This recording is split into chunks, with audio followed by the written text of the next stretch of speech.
Nous sommes à Mamers, près du Mans. Avant d'entamer une seconde vie, une église doit être désacralisée. C'est une étape incontournable. Ce rituel est un moment rare. Il n'a jamais été filmé. Le vicaire général du diocèse nous a accordé cette faveur. Dans 1 heure, cette chapelle ne sera plus un lieu de culte. Ben, on va jeter un œil après. Ok. Pas de problème. Moi j'ai tout mon temps.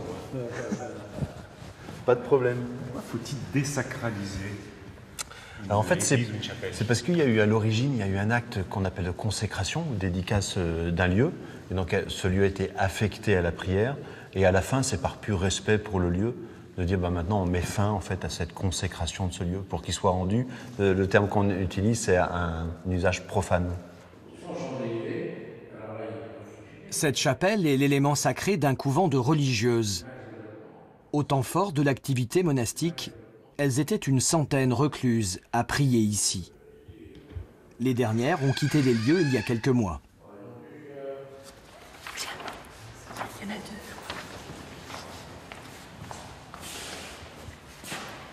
Seigneur, nous te rendons grâce pour ce lieu que tu nous as donné, pour la prière, pour la célébration des sacrements. Le père Drouin officie depuis 20 ans, mais c'est la première fois qu'il procède à une désacralisation. Qui t'ont confié leur joie, qui t'ont confié leurs difficultés.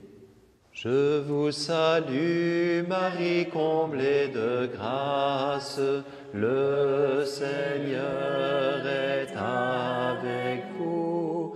Vous êtes bénie entre toutes les femmes, et Jésus, votre enfant, est béni. Amen, amen. C'était le dernier chant, la dernière prière dans la chapelle. Reste à signer le décret d'exécration. C'est le terme officiel pour signifier la désacralisation. Dans l'assistance, Michel Desjouy, un promoteur immobilier.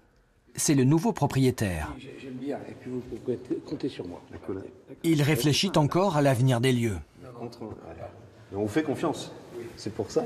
Ici, à Mamers, plus d'hôtels, pas de résidence étudiante, pas de résidence hôtelière, peu de résidences de personnes âgées, etc.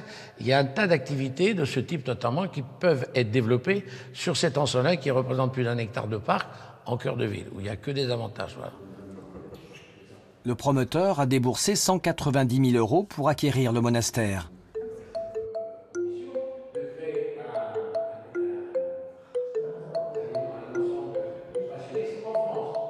Avant les travaux, les ex-voto, l'autel, les vitraux, les crucifix seront démontés. Ils orneront bientôt une nouvelle église en construction.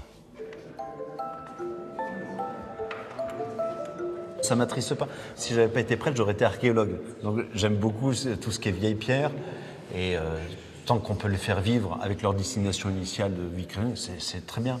Mais j'ai pas donné ma vie pour des vieilles pierres. Moi, j'ai donné ma vie pour annoncer le Christ aujourd'hui. Mais c'est toute la différence. Mais bien sûr, après, comme tout homme, on aimerait que les choses se poursuivent, quoi.